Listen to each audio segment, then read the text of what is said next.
So, welcome back everybody. It's Andrew from MN-90 and this is part 2 of my weathering of Terry's D90 16 scale Land Rover, particularly using the salting technique. That's this stuff right here. Nothing fancy, as I said in part 1. Really all the salting is, it's just a mask. So what I've done, to recap, if you haven't seen part 1, obviously go check it out. I'll put a link up here now so you can click on it and go through part 1. But essentially, I've primed this body shell. I've added some metal paint and some tiny rust dots on it. I've then covered those with rock salt, just sticking it down with water, and then I primed the body again. So potentially I could have missed out the first coat of primer, could have just gone straight from the bare plastic strip to the metal paint and so on, then put the salt on, then put the coat of primer on. I've put the second coat on. I think it's important to prime over the salt because I was getting some bleed through under the red. I've then put the red top coat on, and that's where we are now. So this part 2 takes us up to that stage. I'm about to take the salt off. I've never done this before, so I have no idea really what it's going to look like. I may have put too much salt on. I don't know. We're going to find that out. Right, so let's just get on with it. Let's take some of this off. Let's do desalting. Yeah. So there's quite a few coats of paint on here, and hopefully, look at this. My plan, as I say, when I've got this, once I've got all this off, is to put a matte varnish on. Yeah, so you can just see there. Hopefully, let me just little metallic spot coming through there. Stuff's really. Oh, there you go. There's a big bit.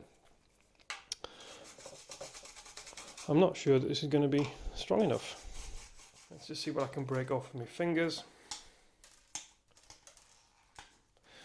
And the purpose of all of this, just to recap on what I said in part 1 while I'm doing it, is that you are genuinely getting the top coat breaking away to reveal paint underneath it.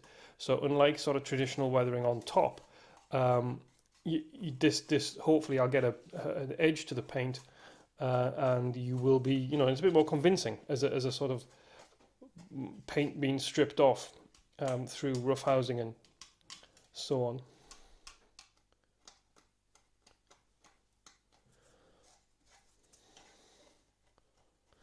Now, once I've done this, what I think I might, I don't know, we'll see. I'm toying with the idea of taking a bit of fine grade sandpaper to it, just to try and keep the edges a bit scale, because but I don't know. So if we look at that, can you see that? Okay. Let's get it in nice and close. I don't know how close I can go with this, but so you can see the effect there.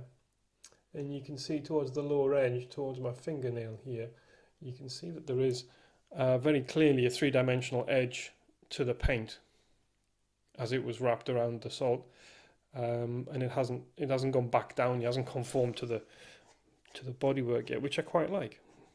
So that's I think the point. This is the purpose. Apart from the completely random shape you're going to get from the salting, it's because salt obviously is random and you're putting it on randomly. It's this wonderful kind of, I suppose, correct sequence of paintwork that you are replicating. Now you couldn't get that effect really with dry brushing on the top. Not that I couldn't anyway. I'd say two generalizations, but I couldn't get that effect. So that looks pretty good to me. I don't really want you to have to sit through and watch me struggle to chip off the rest of it. Let's. I'll put this to one side.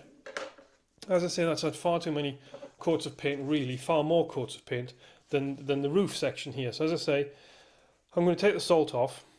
I'm going to do black. So all of this to this ridge around above is going to be black. So I'm not going to take any of this salt off. Let's just try some of this and see if this lower edge, I'll just see if this cleans up any easier. It's had a lot less paint on the top. Not really. Not really. Okay, we'll just chip it off then. So yeah, I mean, I think that looks really, really sort of convincing. Get you in a bit closer there. You know, I think that's pretty convincing as a finish.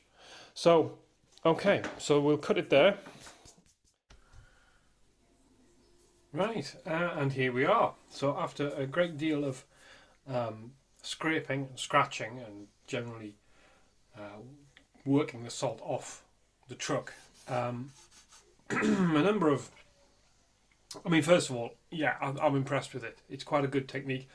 I know, and I think I said at the beginning, I've overdone it. This is not as much as I would do if I was going to do a weathered landy. This is really just an experiment.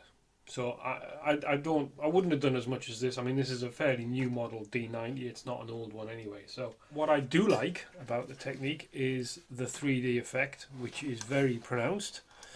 And I think the paint choice has got something to do with that. It has been noted on the previous video's comments that perhaps, you know, a lighter finish of paint would have allowed the salt to be removed easier, and yes, that is undoubtedly true. But that would not have produced quite as good a 3D effect on the red. We've got elements of it down here that I haven't peeled all of it off, and whether we can get the right angle with the lights and stuff there. You can see it in the bottom corner of the door here. There's it's like a bubbly paint because there's salt underneath there, but I haven't scraped it all off. So you've got a lovely sort of 3D rough finish, which for me is exactly what I remember a weathered, beaten up old Land Rover to do. The paint kind of bubbles and blisters a bit. The size of the crystal combined with the paint you use does make a fairly significant difference. I would also stress that the undercoat primer, whatever, is important because you do scrape at this quite a lot. I did anyhow, and I have uncovered an element of yellow there. It's the only bit I've gone through back to the yellow.